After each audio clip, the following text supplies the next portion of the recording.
Hello, everyone. Happy Thursday. Can you all hear me? Feel free to drop in the chat if you can. Hello. Awesome. I see it filling up, giving everyone a few minutes to join. While everyone's joining, I always like to ask because we do these webinars monthly and we have a lot of awesome repeat attendees as well as new ones. Love to hear where everyone's based, and feel free to drop in the chat where you're based. If it's your first webinar, if you be a returning webinar attendee.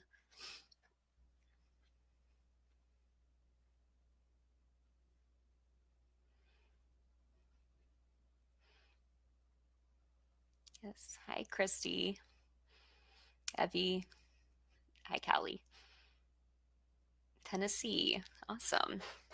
We got LA, Orlando. We have Portland, Toronto, Colorado. Awesome. Vermont, first time, Suzanne. Thanks for joining. Awesome, LA. Very cool. Awesome to see everybody. Atlanta. Cool. Well, like I mentioned, we do these monthly. We cover all sorts of different marketing topics with typically a lens specifically in the influencer or the creator space as well. So really glad to have all of you here. And now that you're in our system, you'll get bumps. And if you follow me on LinkedIn too, you can see whenever we're having other webinars that you want to attend as well. Also, always looking for topics to make sure that we're covering everything that you guys could need. So always reach out to me if there's a topic that you wish that you wanted us to cover. You'll also get an email with a recording of this webinar. So don't worry about having to take too many notes or anything during it, because this webinar will be recorded and sent to your inbox within 24 hours once this wraps up. So you can share it with other team members and stuff like that. But feel free to reply to that email. It comes from my email. So feel free to reply if you have like topics or other questions that we don't get to today. So we'll be running through this deck, and I'll try to leave some time for also some Q&A, but you can always drop them into the chat as well. And I see Sam, who helps us produce our webinars, she just popped up a little box. So yeah, feel free to follow me on LinkedIn. That's a great place to get way more updates in real time as different marketing things change. I post all the time in our marketing team. We pull together some really great content so that you can stay right up on the cutting edge of all things social media marketing and influencer marketing as well. But yeah, excited to have you all here. So as everyone's still shuffling in, I'll jump into it. So my name is Kristen Wiley, founder and CEO of Statusphere. A little bit about me is I've been in the marketing space for the last 10 years, specifically in the influencer marketing space. So I've worked as both on the agency side, representing brands and getting creator collaborations posting for them. And I've worked as a creator. So I've been on a lot of platforms as a creator and working with brands on that side as well. So during my many years of working on both sides of the coin, I started realizing that there wasn't really a platform that both helps my brands achieve their goals of really scaling specifically micro influencer marketing. And I also felt as a creator that there weren't as many platforms really serving the needs of myself and a lot of my other creator friends, of helping them find really cool collaborations and brands to work with. So I created Statusphere. We help brands scale influencer marketing. We internally even call it C2C marketing, or consumer to consumer, just because we believe that anyone who can influence a buying decision is an influencer, and you just have to find the right ones for your brand to really help it scale. So like I said, I created Statusphere because I had a really hard time finding a platform that would help me do this. The platforms were not scalable. Took me so long to get creators posting. It takes an average of 70 hours just to get 30 people posting. So with Statusphere, we can take those 70 hours, turn them into 1 hour. And instead of only getting 30 people posting, you can get hundreds of people posting. So if you are interested in talking to our team, we take a very consultative approach. So we are happy to just chat with you, see if it's a good fit, see how we can help you scale and fit into your marketing mix and your goals. So feel free to book a time with our team if you'd like to learn more and get a demo of our platform.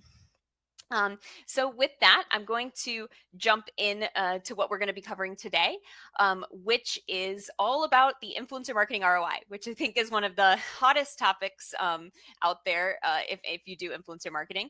We're going to cover how to define influencer marketing ROI, the common influencer marketing tracking strategies, attribution complications, how to bridge the gap, and then how to track the 5 major forms and then improve it and maximize it over time. So with that, I do have a poll. I think, Sam, if you want to pop it up there too, that I'm curious of, why do you want to improve influencer campaign ROI tracking? So if you want to fill that out, sometimes it takes a minute to get some of the responses in there as well. But I'm just curious if it's, your boss requires it to maintain or to expand your budget, to see which campaigns really move the needle, to see the impact of your marketing funnel.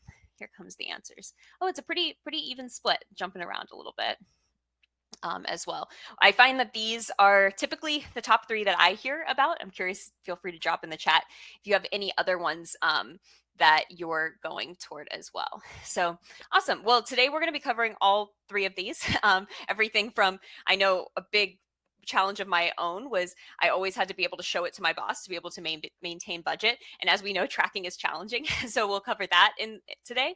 We'll talk about how you can, really track each campaign to see how they optimize. And then overall, how it impacts your marketing funnel in a meaningful way. So let's jump into it. So first, I think we should start with the challenges of influencer marketing attribution. So if anything, this will just probably make you feel better.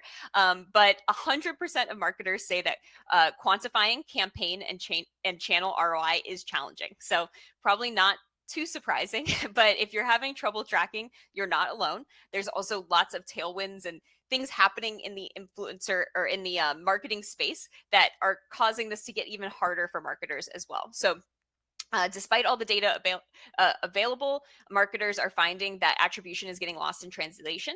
84% of marketers struggle to make data-driven decisions, and 45% say it's extremely or very challenging for their marketing team to quantify ROI for campaign and channel performance. So why is it so complicated? First, marketing attribution is changing rapidly. So many updates in the space. We have obviously the deprecation of cookies and privacy tracking updates and all of that that's causing issues. You have the buyer's journey is not linear. You are getting pummeled from so many different devices, so many different places. How do you really track that buyer's journey? Campaigns involve so many platform and touch points that impact each other. Then we have the privacy updates and the dark funnel, which is essentially all those interactions you can't see as a marketer that are still making an impact on your funnel, which we'll talk about. And then Meta's crackdown on data scraping makes pulling those metrics harder. So that has been something that you may have noticed if you're using some other influencer marketing platforms, that they're getting less data because Meta is really cracking down on that, aka Instagram/Facebook. So first, I want to talk about the modern buyer's journey and the expectations that marketers have. And I expect also, if you do have to report to your boss, that your boss probably has, of how marketing works, if they're not a marketer. So they are like, customer needs a product, they see an ad, they click the ad and make the purchase. Historically, this is how most of the tracking softwares are set up, right? So I'm going to go through a few of the different attribution methodologies and strategies that are typically used when you set up platforms like Google AdWords or Google Analytics in general. So you have first touch, which is, when someone performs a Google search, the very first thing that they do, that's going to get 100% of the attribution. So all those other things aren't going to count, and the first touch gets 100%. Then you have last touch attribution. You have linear, which breaks it up evenly across all the different touches. You have U-shaped, which gives weight to the beginning and the end of the buyer's theoretical journey. You have the W, which is a little bit where you weight the middle point and the two ends a little bit heavier. And then you have time decay. So each part down the funnel gets more of the attribution credited to that click. So these are the typical ways. Something I want to point out is that with Google Analytics 4 that came out, they've made a ton of changes to their model. So it used to be that they really focused on like first touch and last touch. And now if you do use those, you're probably noticing that your conversions have gone up. And that's because even Google is recognizing that's not the right way to track it, right? That's not how the buyer's journey works. So Google is actually starting to weight things differently and weight even partial conversions on things that they didn't before, like a view or on a YouTube channel or things like that. So they're really taking and learning with all these new privacy updates and with the way the buyer's journey is changing, and they're even changing the way they track conversions as well. And that's because the buyer's journey isn't linear. Like, we need to take a step back and realize the way that it actually works. So we put together this graphic, which I've used in a few of my webinars. So if you are a repeat viewer, that you probably recognize it. But I feel like it's such a good reminder when you're really frustrated and just trying to be like, why am I not seeing sales from this, or why am I not seeing that? But I know it's impacting my funnel in a positive way, but it's so hard for me to tie it to what's happening. And that's because realistically, the customer thinks about needing your product. They wait a couple months, they message a friend, they see a creator or an influencer posting about it, they see an ad, they get a message that you guys are having a sale, and then they make a purchase, right? So if you think about those attribution methods that I just went through, you're missing all of this. And this white part right here in the bubble in the middle, these are things you don't even see. So they can't even be counted in any of your analytics because there's just no tracking that's available for it. So something that I've been really preaching, and it really hit me hard, it was in a podcast I heard recently, where they were talking about attribution anxiety and how marketers are just like in the midst of attribution anxiety. And they said this quote, which I think is so accurate. It's time we brand first touch as first trackable touch. When attribution tools measure something as first touch, it almost never is. And I think this is just such an important reminder when you're putting together your strategy, that most of the tracking is not giving you the full story. So it really is more of an art than a science at this point, and really understanding what impacts your funnel, right? And the reason I'm setting the stage for this with influencer is because I hear marketers all the time, and I had the same thing happen to me all the time when I was running influencer campaigns, is like, I can see the lift happening with the brand, and I can see the results in terms of my conversion rates and different things moving in a positive direction, but it's so hard to track all, like, exactly, because we're so used to the old Google Analytics or the old CPA methods. So with that, I do also want to highlight the dark funnel, which is the things that you can't see. So these are things include visits to third-party platforms that have privacy policies, organic social posts, word of mouth, videos, messages, DMs, all of those are things you can't see that are also contributing to, moving people through the funnel and through your process. We actually do have a whole webinar just on the dark funnel. I'll have Sam pop it in the chat as well if you're interested in watching. But it is really important to grasp and understand what the dark funnel looks like for your brand, so that you can properly track attribution of all of your channels, including influencer. And so here's a few more specifics in terms of the dark funnel. You have, if you've ever removed tracking parameters from a link, well, now you have no idea who that person is or if they're coming back to it. Also DMs, texts, word of mouth, airdrops, there's no way for you to track any of that. And then the third one is researchers estimate that 18% of total website traffic is from dark social, which is about 1 in 6 website visitors. So pretty incredible. And there's some studies showing that's increasing, especially as things are changing with the privacy updates. And then, which leads me perfectly into the privacy updates. So mobile devices are making it easier for consumers to limit tracking for ads. You guys are all marketers here, so you probably are familiar that iOS launched an update a little over a year ago that pops up now asking if you'd like to be tracked, right? And 75% of mobile users are opting out of this tracking in this post iOS 14. So iOS 14 is where they added the update, and 75% of mobile users are opting out. Also, Android is phasing out advertising IDs, which are similar customer profiles of the users as well, on their devices too. Also, Google Chrome is phasing out browser cookies starting in Q3 of 2024. Safari and Firefox block all cookies by default, which limits a lot of the ability to track visitors. And what this means for you is that returning visitors are counted as new visitors. So kind of going back to not being able to see the full picture in your data, these are all the reasons why. And you can tell that this is not just a trend that's going away. It's only going to get harder and harder for marketers to track as these privacy updates and people are really taking back control of their privacy on the digital realm. So the challenges of tracking sales from influencers, feed into all of this. So most tracking links have a limited lifespan. So I think these are some of the most common ways that marketers try to track influencer marketing. So first, you have the tracking link. First of all, they don't last very long. They also can't track people that browse now and buy later. Also, a bunch of the platforms like TikTok is not a very clickable platform. Studies show that most people actually view it on TikTok and then go to Google and Google your product versus clicking directly from the platform. So if you're trying to attribute it that way, you're also not going to see it. Third, promo codes are easily overridden by coupon aggregators and Honey or apps like Honey. So if you're familiar with Honey, they just like pull in coupon codes, which like just completely mess with your tracking. We also find that coupon codes actually hinder your influencer marketing performance. Like they get less organic reach, especially on TikTok and Reels, just because it makes it feel less authentic and more salesy.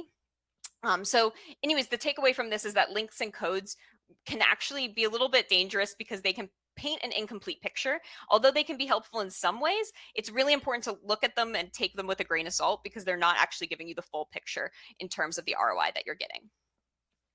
So now jumping into actually defining ROI and being able to put some real numbers that you can capture. So we went through all the stuff that you can't, but the good news is there's a lot of ways that you actually can calculate the ROI. So what brands are saying about influencer ROI?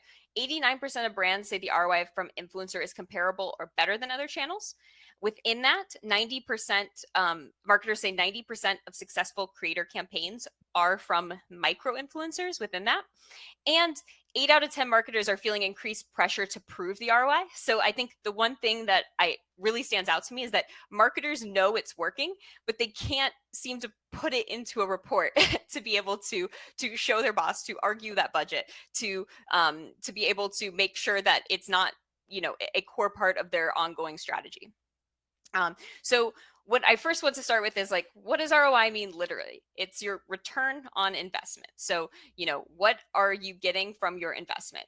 And this is, from a creator campaign, influencer content boasts the second highest ROI of any marketing tactic, according to a HubSpot study, next to short form video, which short form video is also a byproduct of influencer marketing as well. So the two top tactics for highest ROI are short form video and influencer marketing, right?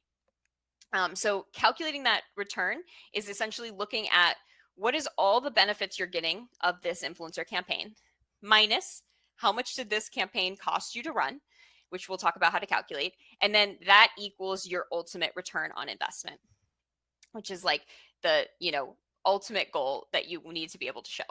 So I like to say ROI is not just sales, profit, and revenue. I think if you view it as just direct sales, you're going to fall into the trap that we talked about earlier, and you're not going to be able to attribute things that are actually helping with sales but aren't direct line to sales. So sales are a byproduct of influencer campaigns, but the ROI is so much more. And it's important that you calculate it that way so that you can see the real impact that it's making on your overall marketing funnel. Right.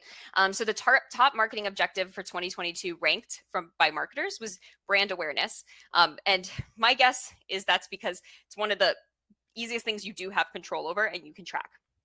And then the best marketers are able to take that data and understand how it's impacting your overall funnel. So first, going into that formula of how to calculate ROI, we're going to look at the receipt for your investment. So I tell everyone that first understand exactly what you're investing so that you can figure out what your return on that investment is, right? So when you're looking at how much you're actually putting into it, remember, calculate all your hard costs. So you want to figure out how much are you spending on, what you're gifting the creators, the creator compensation, the, postage of shipping it to them, but then also calculate your time that you're spending to do that. So you want to look the time finding creators, the time spent pitching creators, negotiating, the time spent coordinating, reviewing posts, pulling reports. So you're going to want to take all your hard costs and put them in a spreadsheet, and then also see average how many hours it takes per creator collaboration. And you can actually put a dollar amount to that. So the average employee of a company is worth to that company 3 times the hourly, or 3 times the amount of their salary. So you can actually take the annual salary, times it by 3, and then divide it by the hours spent to get your hourly expense. So this allows you to actually put a dollar amount of how much time you're spending on, these these initiatives. And the reason this is important for you to understand, especially if you want to invest in different influencer marketing platforms, is that time is money. So if you need to argue to your boss that, like, I would like to invest in this influencer platform, and they're like, what's the ROI? Well, most likely the ROI is time. Most of these, tools that help you do that. So that's something that is really important to calculate in your influencer marketing investment. Then you want to look at the ROI that's produced so that we can take that and subtract the investment from it to get your ROI. So here are some direct forms of influencer marketing ROI that you can actually put a number on. And we're going to talk about how you can put a number on these things as well. So you can calculate that true ROI. So you have first user generated content, brand awareness, social proof, social SEO, reviews, increase in return on ad spend, post interactions and engagements, improved brand trust, lead generation, and customer retention.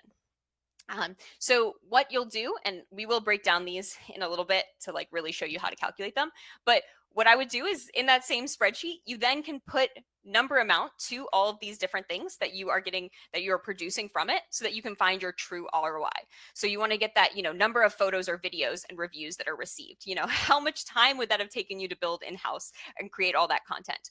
UGC can save brands the expense of hiring a dedicated content producer or outsourcing it. It can also, you can look at the shares, mentions, views, word of mouth, the overall reach and brand awareness. And then you can also look at the increase in return on ad spend. So if you're repurposing this content in ads, that's one of the easiest ways to also see ROI in a very tangible format, right? Studies show that it increases on average 15% if you use UGC in ads versus using brand created materials. And that's not even counting the ROI from how you would have had to create that piece of asset anyways.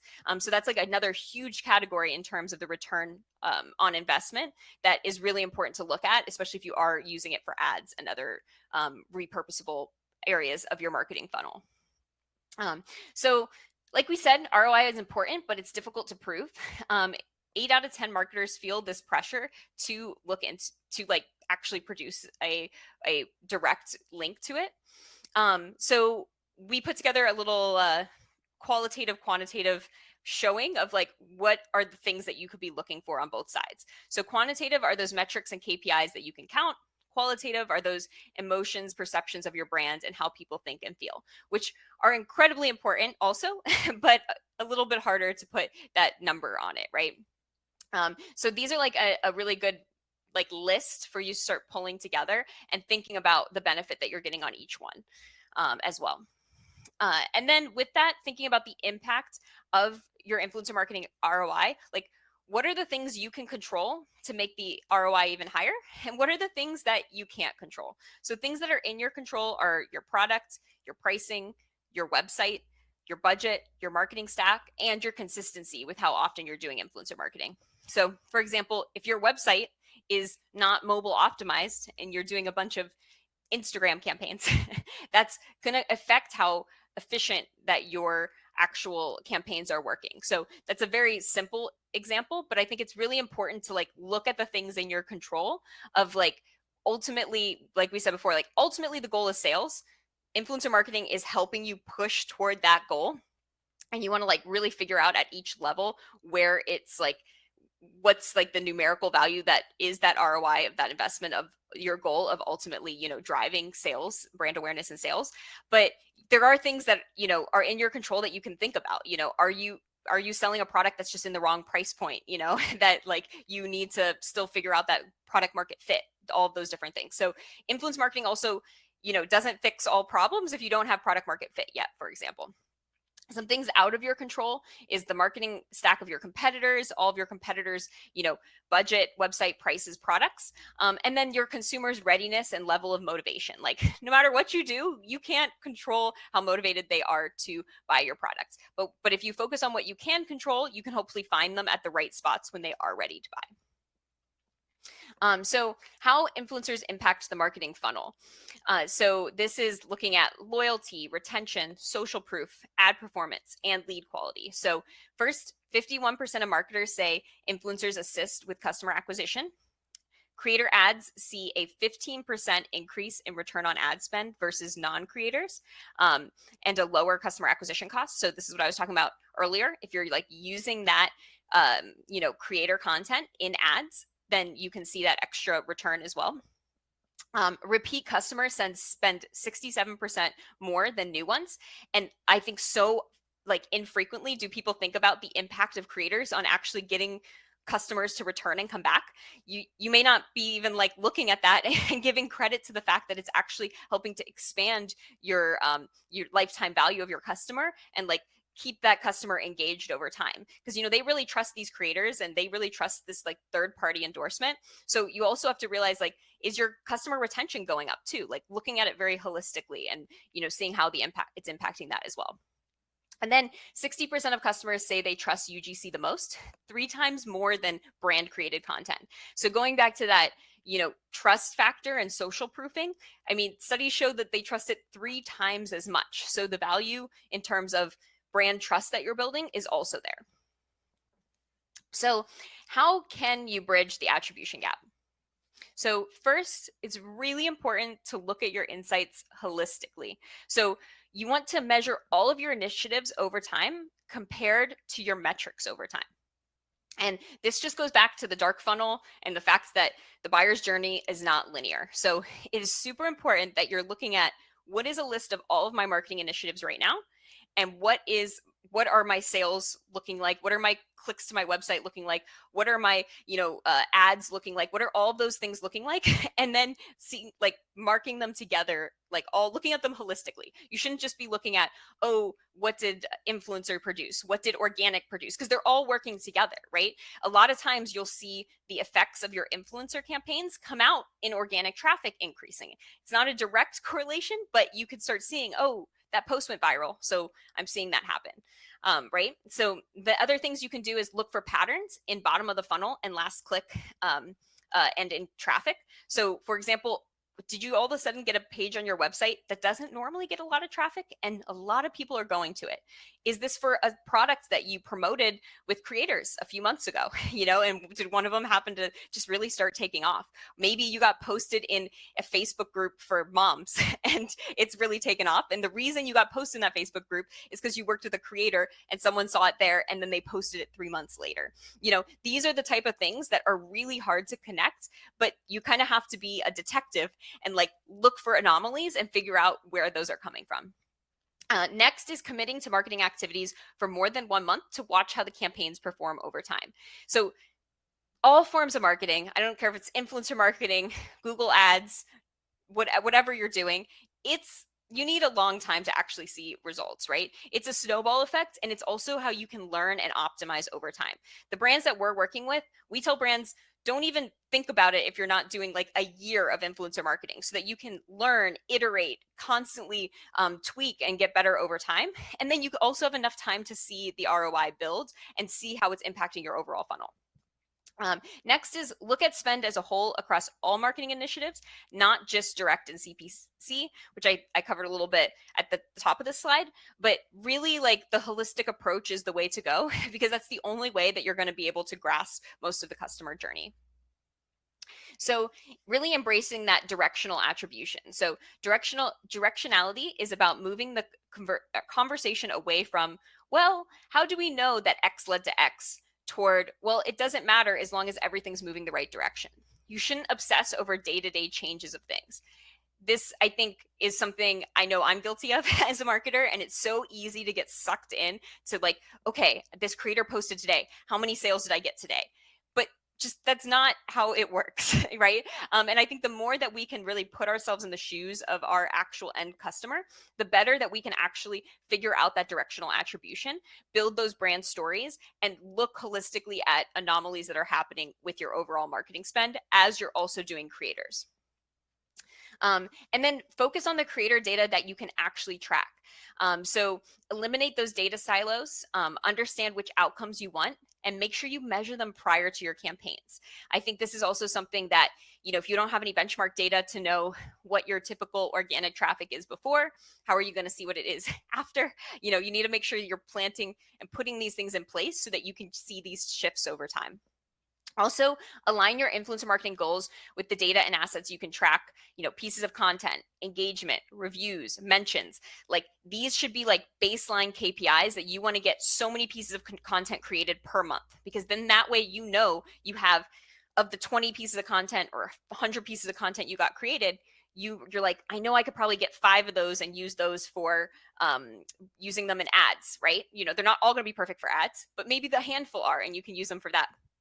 And that way you have that consistency and that goal down so that you can build that snowball effect over time. But you're also able to argue the ROI of like, okay, if I know that I get 50 people and I know whenever I get about 50 people posting, 10 of them end up being really great for ads, then like now you can put a number amount to each one of those pieces of content and how it saved you money and having to create those content for ads, for example. So like really getting down to what it is that you want. Are you optimizing for creating content and ads? Are you optimizing for a brand posting or posting on your own brand account? Like maybe you're like, I just want enough content so that I can repost great social posts on my Instagram 3 times a week, right? So that's a huge value add, right? Because you didn't have to create that content in-house. So if you can get that core ROI, then you can start looking at those bigger picture directional attribution pieces as well.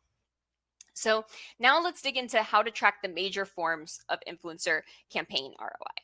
So kind of to regroup of what we talked about earlier, here's the top direct forms that I feel like are pretty, it's attainable to actually track with some caveats, but we're going to go through each one of these and talk about what you should be looking for and what you should be pulling out.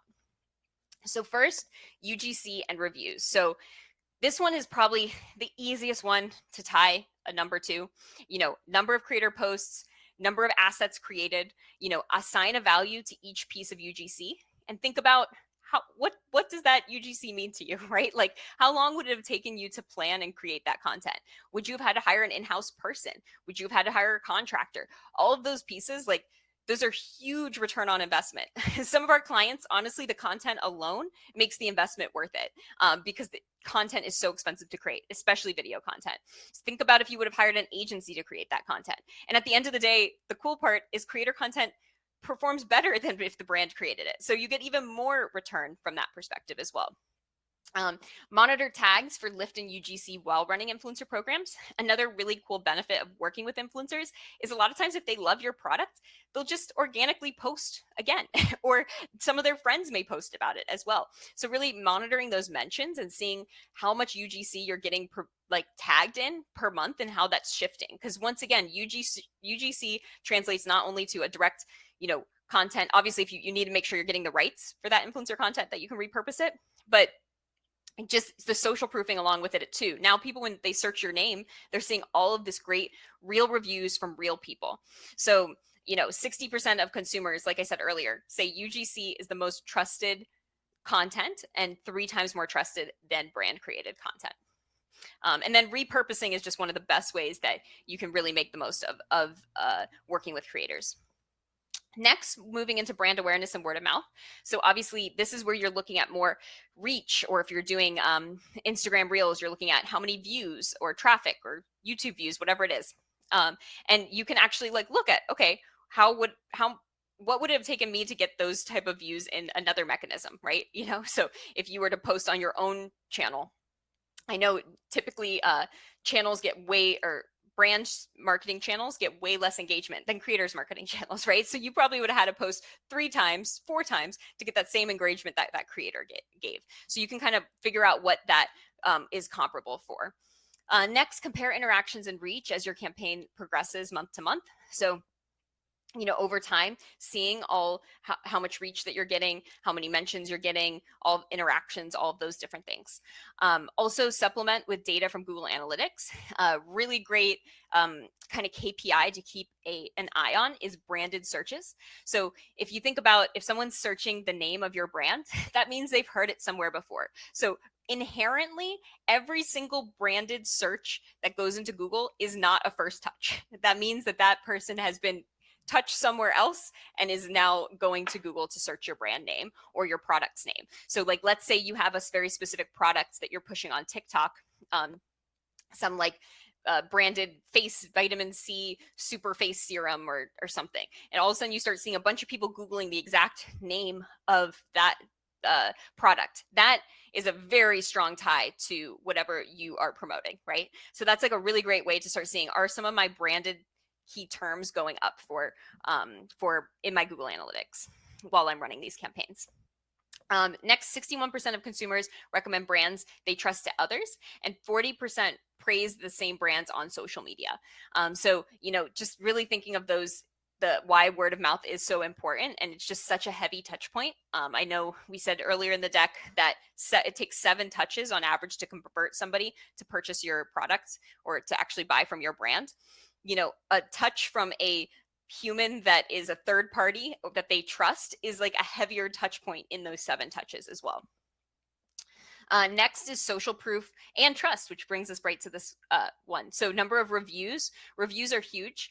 71% of consumers trust advertising opinions and product placements from influencers. So that's a large amount of people are looking for that, social proof from a third party.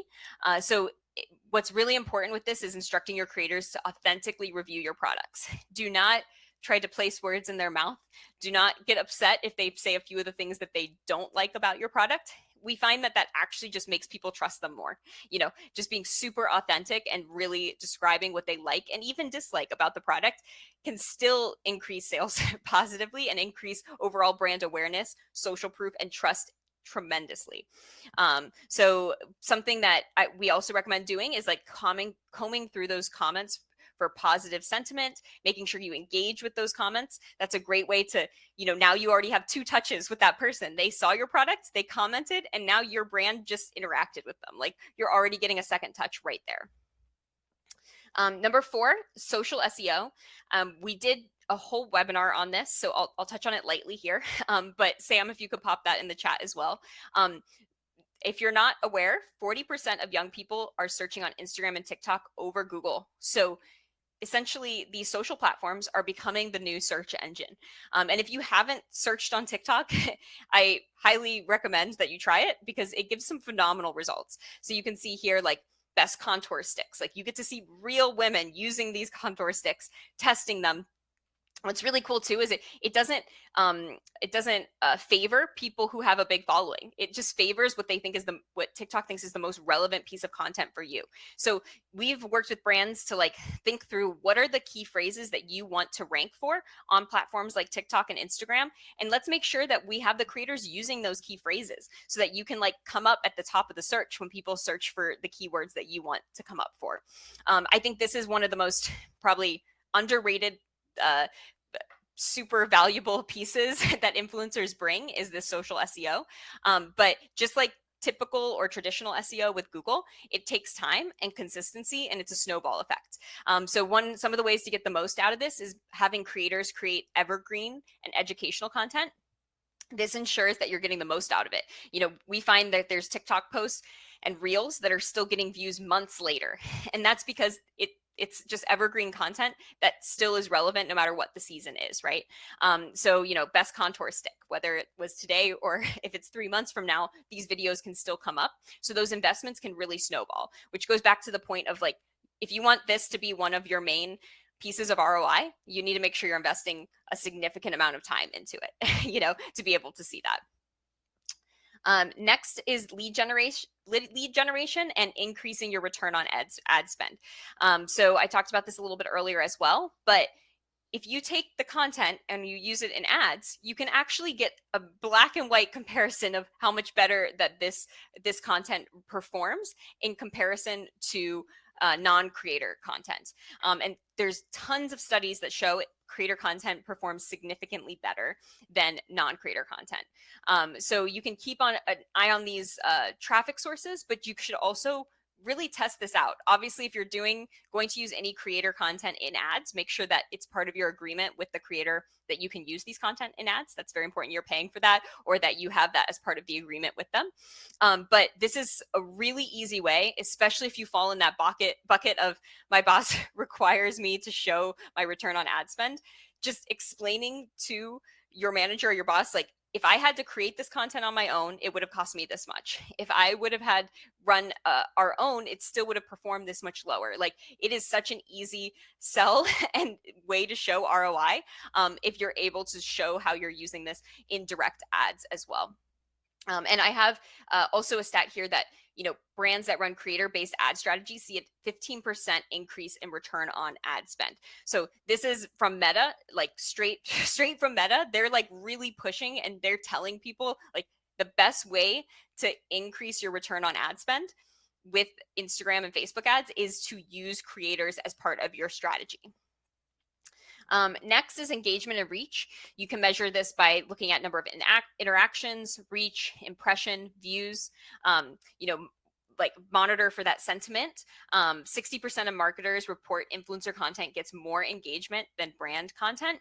And there's a study with Instagram that shows the average influencer engagement rate on Instagram is 1.75 times that of the average brand. So almost double. Creators get almost double the engagement. So we've seen this before too, where a creator and a brand post the exact same thing. The creator gets way more views than the brand does. They don't even have that many more followers. They just get way more views because it's more authentic and their audience knows them, right? So it's really helping you reach that new audience as well, of like-minded people that are similar to the person posting about your product. Next, so customer retention and sales. So with customer retention, like I said before, this is, I think, just as important, if not more important than new customers, is retaining your current customers and getting them to spend more over time. I know every brand is different, but if you're especially in a category that's a more consumable product, that you really want to increase that customer lifetime value, if your customer lifetime value goes up, where you know that an average customer over their lifetime ends up spending $1,000 with you, then the amount you can spend to acquire that customer, you can spend a lot more if you can prove that you're able to stay longer. So this is a really important metric to a lot of businesses and a lot of consumer packaged goods businesses. And I think that influencer is one of the most underrated ways that you can help retain and increase the customer lifetime value as well. Because if you think about it, maybe they get distracted and buy a different product, but if they keep seeing their favorite creators using those products over and over again, then they're also using those products over and over again. So you're also helping to retain those customers. It takes an average of 7 touches to get a consumer to purchase your product. In 2023 survey, 58% of participants claimed to have bought a product in the past 6 months because an influencer recommended it. And then TikTok videos with coupon codes don't perform as well as those that don't. I put this on this slide because I feel like the top way that brands always want to track, especially brands that are new to influencer marketing, they always want to put coupon codes in there, and that's how they decide if the campaign worked or if it didn't. And we actually find that we did an A/B test of putting coupon codes on videos versus having creators not post with coupon codes. And the ones without coupon codes reached a far greater audience than the ones with. And it makes sense because all of these platforms are meant for authenticity and people don't want to be sold to. And as soon as you have a coupon code, it feels like you're being sold to. So not to mention, it's hard to keep it evergreen with a coupon code because you probably don't want to keep that coupon code live forever. So I personally and at Stratosphere, we do not recommend coupon codes for this reason. And just there's, like we talked about, so many ways to figure out how do you track this? Is this even actually giving you valid data? And you're having to give a discount for it. So there's a lot of creative ways that you can still get around that in terms of like still promoting a product and trying to get sales lift toward it. But I still think coupon codes I feel like just makes people focus on them too hard, and then they don't see the big picture. They don't see the forest through the trees, and then they end up cutting spend on stuff that actually is working. So now, how to optimize the ROI of your influencer campaign. So how do you make the most of them? So first, it starts by finding the right creators. Nano and micro influencers boast the highest engagement of all tiers. So this is what I found in my uh, career of working with influencers, micro to macro, is that the micro just are more cost effective and they have a much higher engagement rate because they have a more smaller audience, right? So macros have an average engagement rate 3 times lower than their nano counterparts. TikTokers with less than 5,000 followers have the highest watch rate. And then 83% of viral TikTok videos are from non verified everyday people accounts. So I think the reason I put this in here is I think so many brands also think they have to work with macros to make influencer marketing work. And more studies and more marketers are realizing the power of the micro influencer and really getting an army of them together and how it works. Focusing really on how many recommendations can you get, that recommendation count versus follower count. Follower count is becoming irrelevant. So this is one of the biggest shifts I've seen in the last probably 3 years in influencer marketing, is that follower count does not matter as much anymore because your reach is so far beyond your follower count on platforms like TikTok and Reels. I think even YouTube Shorts are moving this way too, where it's much more about the relevancy of the product and or of the video and the content versus only showing it to your audience. So brands that understand this and who are really investing in just the right creators that have the right the authenticity and the real really connect with the audience, it's reaching, it can reach millions of people. We've had creators with only 5,000 followers get videos of hundreds of thousands of views, right? But it's a numbers game. So some are going to be super high, some are going to be super low. So it's really that consistency and numbers game to get the most out of your influencer marketing ROI.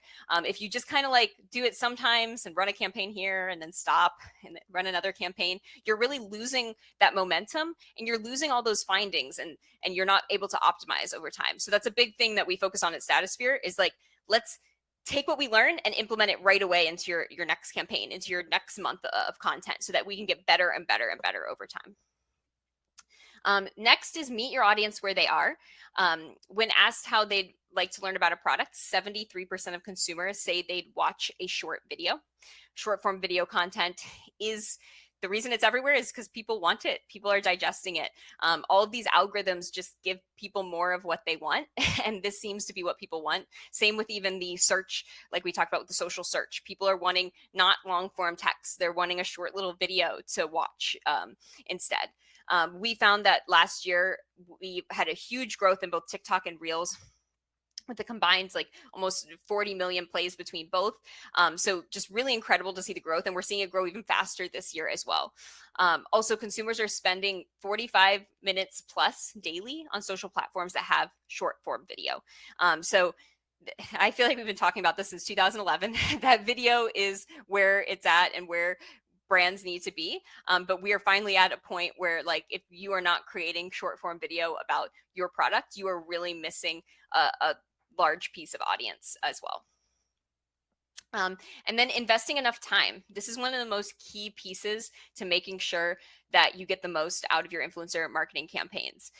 We find that it takes about 3 months just to test and learn what's working, figure out what offers to send the creators, figure out what messaging, what type of creator works best.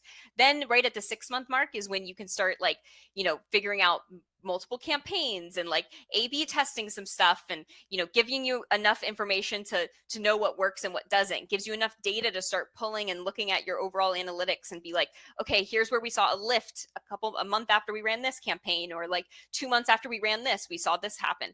And then 1 year is where you're really able to look back holistically, pull together that overall spend, what you've done on all of your different channels, and be able to see where I feel like you are able to see where the impact is actually made. So really making sure you invest enough time to see the results, to see that ROI as well. So just, I think if you can take away anything, if you're on the fence about, we're trying to invest in influencer, but we're not really sure, if you kind of only have one foot in, I don't even know if it's worth it. You need to make sure you're like, this is going to be an important channel for us, and invest enough time to be able to see the overall lift over time. Next, working with creators at scale versus one-off campaigns. 89% of marketers will maintain or increase their investment in influencers in 2023. And what this tells me is that marketers who are doing influencer long term are seeing the results because they're continuing it and or expanding it, right? I think the ones that run a month here, run a month there, they are like, oh, it didn't work and I'm not going to do it again. It's you really got to invest in it long enough to be able to figure it out and figure out what works and what doesn't for your brand. Next, the average time spent on social media by consumers is at an all-time high. So just overall, we talked about 45 plus minutes on video, but overall they're spending 147 minutes daily on social. We've been saying it forever, but it's really replaced the old TV ads. People are even commuting less. Billboards, like this is where people are spending their time, where their attention lies is on social media in a consistent manner. And then the biggest mistake we see is cutting those programs short. Next, the easiest way to maximize your ROI of influencer is by actually repurposing your content. So like I said before, make sure that you get the rights from the creator when you're doing the collaboration with them. You want to make sure you always are getting those rights. But if you are able to get those rights, which I would recommend you do, there are so many benefits. So there's traditional ads, there's whitelisting, there's branded content ads, Spark ads. This is actually where you run spend and it actually runs, you can see an example of it here with the name of the creator at the top. But when you click the ad, it actually goes to your website. Those are performing so well right now. We've been seeing a bunch of brands work on Instagram, they're called branded content ads, and on TikTok, they're called Spark ads. This is a really great way to also increase the ROI of your content and really show the difference in your return on ad spend when you're able to use these tactics. For some hard stats that you might be interested in, ads created for TikTok with a creator achieved 83% higher engagement rates versus 12% higher for ads that didn't include a creator. So just like, once again, like the ROI is not only in the content created, you have to also take into account it performs better statistically. Also, another stat is that there was a decrease of 8.5% reduction in CPA when running creator strategies with business as usual strategies. So this was just even using creators at all while running in Facebook and Meta campaigns. Brands and Meta reported that brands saw a reduction in cost per action of 8.5% just by having also creators as part of the mix. So the brands that said they had creator campaigns running on top of their ad campaigns saw that reduction. And I think that just goes back to the trust building, the heavily weightedness of seeing a real person using the product, and the trust that they bring there. Next, ways you can repurpose your content, using the content on your website. There's an incredible study by Power Reviews that shoppers that interact with UGC result in 100% lift in conversions. So putting UGC on your website is like one of the easiest and best ways to get more ROI out of your influencer content. So there's lots of ways you can do this. I know, Shopify and different platforms as well, you can pop in different UGC right in the bottom, but this is 100% something you should be doing if you want to maximize your ROI. Other places you could be putting influencer content is in your own social feed, in your marketing emails, in your product pages. Adding UGC to all these places just increases that trust and conversion rate. So these are all ways that you can maximize your influencer marketing ROI. You invested all of that receipt we put together, you invested that time, and now you're getting all this ROI because you can use it through your whole marketing funnel. And then leveling up your campaign analytics. So reduce wasted time stressing, bouncing between dashboards and platforms. Rely on platforms that attain permissions to collect the data. And then make sure that you are also relying on platforms where the creators have opted into. You probably use, if you're using some of the platforms out there, there's been some people upset because they've lost a lot of that data, and that's because they were scraping it. At Statusphere, all of our creators actually create platform or profiles on our platform. So we have some really great info and we can really make the right matches for that. So make sure you're working with a platform that actually is, treating creators well and make sure they have a great experience, because the last thing you want is them to have a bad experience because you're using a bad platform that they don't like, right? And then it makes your brand look bad. And then working with creators consistently gives you enough content to combat ad fatigue, which is a real problem. If you're on the performance side, you have to be constantly invigorating your ads with new content so that you can refresh them over time. And then investing in platforms that save time. So I think I said this at the top of the call. What takes 70 hours just to get 30 people posting? That time is money. One of the big things at Statusphere that we focus on is doing that heavy lifting so that we can actually guarantee content and time savings. For most of the brands we work with, we are saving them, 70 to 200 hours per month, which really equates to time. So when you're trying to make the argument to your boss, like, should I invest in a platform? Showing the time that it will save you is just a really great way to immediately show ROI. Like, I can now use that time that I would have spent searching for creators and DMing and doing all that on more, other needle movers for your marketing team. And then uncovering ways to reduce internal resources. So maximizing ROI means reducing all of that time. Just like I said, doing all of those little tedious pieces of the program. And so finding platforms that help you do that can increase your ROI because now your investment of time has gone down. So time spent versus time saved is one of the most underreported metrics of influencer marketing, as well, and also the time saved of creating the content, all of those different pieces. Make sure that those are a line item because time is money and smart businesses know that better than anyone. And then a few examples to wrap up of positive influencer marketing ROI. Here's one of Hill House. They began working with influencers out of necessity in 2020 when in-person photo shoots were impossible during the pandemic. So they used influencers as a content creation funnel versus a customer acquisition play. So going back to that ultimate goal of when they started, that was their ultimate goal, was content creation. So they would regularly run influencer videos as ads. They'd repost creator content on TikTok and IG, high organic engagement and ad performance they found from these creator content pieces. So one stat here, or one quote here, is Hill House Home doesn't obsessively track whether influencer posts are leading to clicks or sales. Instead, the brand treats its influencers as content studios who can produce the same kind of work an ad agency or a production company might create. So like I said, they see the ROI from the content alone. All the rest is gravy. Another example of positive influencer marketing ROI is Curlsmith. We ran over 12-month campaign with them. They got over 6,600 pieces of comments across 6,600 pieces of content across that time that they were able to repurpose all over their marketing mix and grow their awareness like crazy. We kept seeing comments like crazy, like, I'm seeing this product everywhere. They really went for scale so that this audience just that you couldn't go anywhere without seeing them. And that resulted in selling out multiple times in Ulta because they just really understood and did a great holistic approach to how they were doing influencer marketing along with their other marketing initiatives. Another example is Liquid IV. They were early adopters of TikTok. They ran Spark ads campaigns featuring creators. It increased their return on ad spend by 48% and lowered their customer or their cost per action by 40% and increased conversions by 65%. So they saw tangible results very, very quickly by repurposing it for those ads. So that actually wraps up our webinar for today. I'll jump into some questions, but before we wrap, we will be sending you guys also an awesome guide of 60 TikTok and Instagram Reels ideas to boost your social presence. So look for that in your inbox along with a recording of this webinar as well. And then we will be doing our next webinar next month on May 3rd, and it's going to be a TikTok masterclass for brands. Overall, we're going to talk sounds, ads, creators, all sorts of stuff. So you can scan that QR code if you want to register right away.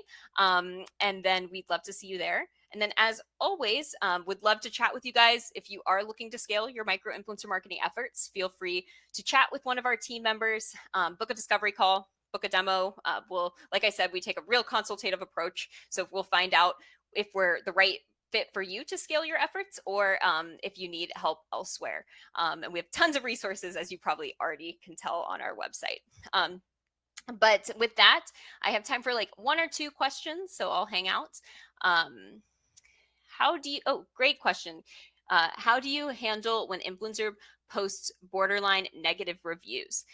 So I personally believe that all authentic reviews are good, good to have because it makes it less spammy seeming. I don't know about you, but whenever I go to reviews and if it's only 5-star reviews, that's like a huge red flag to me, right? So having a few in there that are, hey, this didn't work for me, or it's a skincare product, and honestly, it like broke me out in a rash and it wasn't right for my skin, that makes me feel like it's more of a realistic product. That being said, with our platform, the way that it works is that if a creator does not like the product, they don't have to post. They can fill out product feedback in lieu of the post. And I did that just because, where we created that into our platform because we didn't want creators to feel like they need to post negatively. And most of the time, they don't want to post negative reviews. They want to stay positive. So I think like one way you can mitigate too many negative reviews, which hopefully there might be something wrong with your product if you are getting too many, but is to actually give them an out and like talk to the creators and make sure you have a really good relationship with them and say, hey, if you don't like the product for any reason, please let me know so that we can make it better and create that really good relationship with the creator. That's how we approach all of our creator campaigns to ensure that like, the creators feel good about their posts and the brands are getting the best results. But that being said, we don't censor any of the creator content. But a really great way is just making sure the creators know that if for some reason they don't like the product, that they don't need to post about it. You have no idea how many times creators feel like they just have to post because they got it as well. So Patrick, what if you have a very strict legal team that doesn't allow very much deviation from a script for influencers? That is a great question, Patrick. I have dealt with that many times. I've worked with all sorts of very strict legal categories, from finance to supplements. And something I find helps with legal teams is by positioning it more as earned media and telling them, this is earned media. They legally won't say anything incorrect about the product, but we are letting them still have their own opinions. I found that like switching that with the legal teams is sometimes a helpful, like putting it more in that PR category for them allows them to loosen up a little bit. But I do feel for you, Patrick, that it can be a little bit challenging, especially in certain industries. Also providing a do's and don'ts list for your creators of like deal breaker phrases that like the legal team does not want you to say, or claims, and also saying like, hey, if you do make any of these claims, like you must edit and fix it as part of the agreement, is a great way around that too. And I found most legal teams are okay with that as well. And I'll do one more question. What is a great platform for tracking analytics or creating reports? There's a few platforms out there. Our platform does also do reporting on the creators that we're working with. If you're looking for more, I guess I would have to ask more about what specific analytics you're looking for. But if you message us, I can send you some options, Caroline, as well. So with that, I know we're a minute over, so thank you all for sticking around for so long. Like I said, this will be sent to you. I hope you all found this helpful. And if you ever have any ideas for some content that we can put out in the future, please let me know. I'd love to hear from you all. Have a good rest of your day.